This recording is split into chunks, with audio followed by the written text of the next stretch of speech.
Kita lanjutkan lagi dialog kita malam hari ini. Pak Parji, apa saja variabel-variabel atau ketentuan-ketentuan yang harus terpenuhi untuk bisa memasukkan pasal 340 agar pembuktian di persidangan berjalan dengan lebih lancar dan mudah untuk dibuktikan?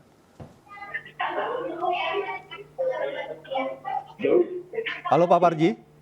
Siap, Mas. Ya. Maka menurut saya ini yang penting, jangan sampai rekonstruksi kemarin, rekonstruksi besok itu menjadi sia-sia gitu ya.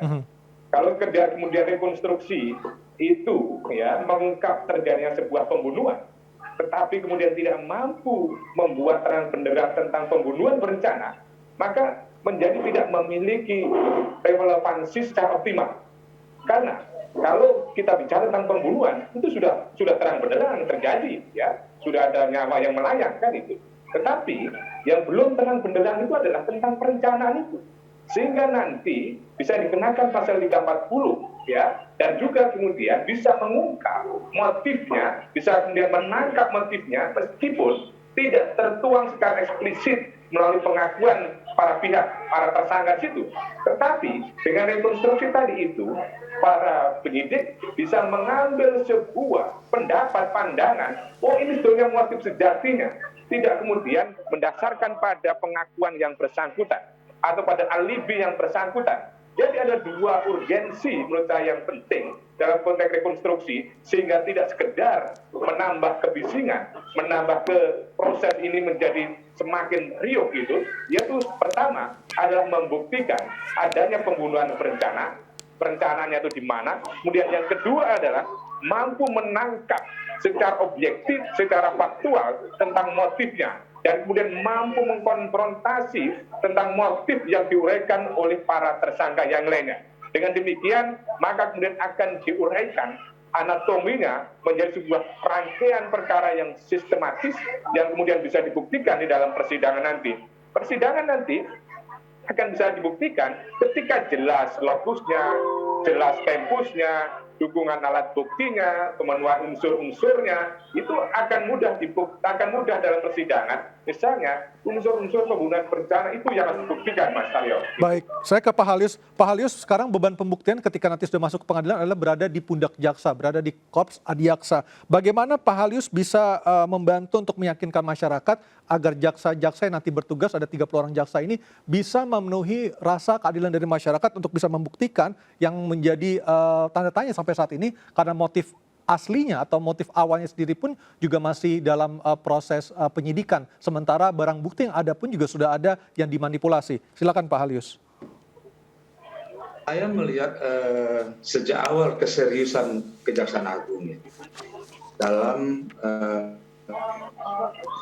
mendukung perkara ini bisa selesai.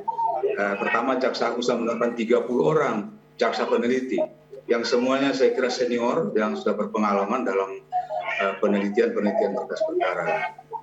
Dan yang kedua, saya yakin, sangat yakin begitu ya, bahwa kejaksaan dalam menangani perkara ini sebagai jaksa peneliti yang akan memberikan panduan kepada penyidik terhadap kekurangan-kekurangan memantapkan perkara ini akan dilaksanakan dengan serius. Saya sangat yakin. Karena perkara ini bukan perkara kecil, itu pertama. Yang kedua, menyangkut sebuah institusi dan yang orang itu.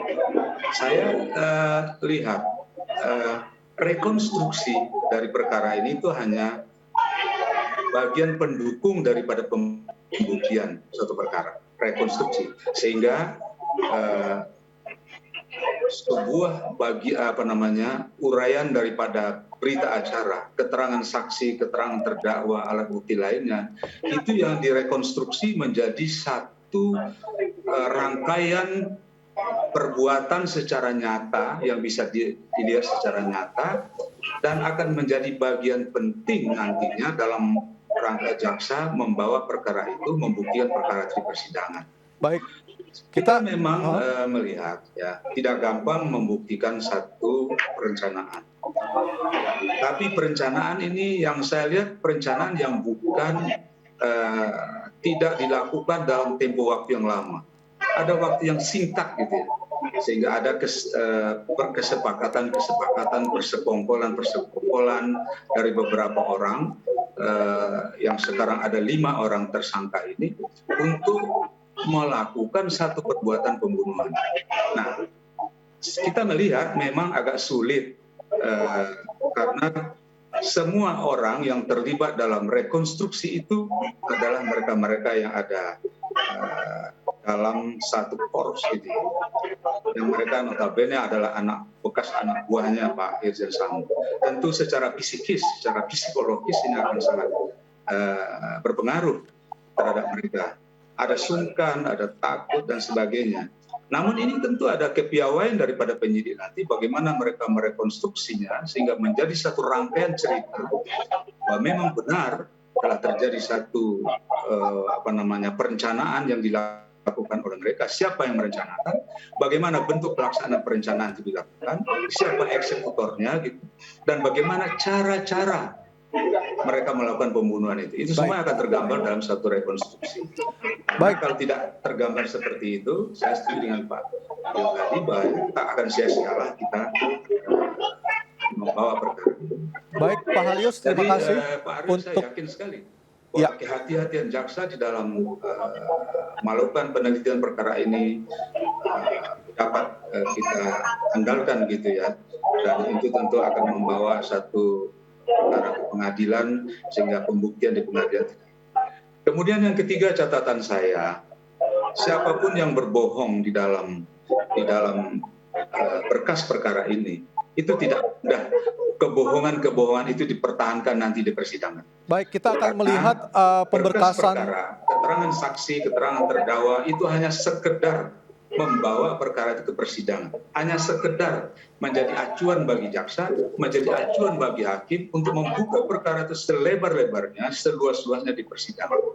Nah, ini tentu tidak mudah kalau ada kebohongan-kebohongan, ada hal-hal yang direncanakan untuk berbohong gitu. Dan ini saya kira akan bisa diungkap secara gamblang nantinya, baik oleh jaksa maupun oleh hakim. Baik, kita akan tunggu bersama-sama untuk P21, pemberkasannya sudah lengkap dan akan segera masuk ke persidangan. Terima kasih Pak Halius dan juga Prof. Suparji Ahmad untuk waktunya berbincang bersama kami. Dan pemirsa tetaplah bersama kami di MNC News Prime karena kami akan kembali dengan narasumber lainnya. Tetaplah bersama kami.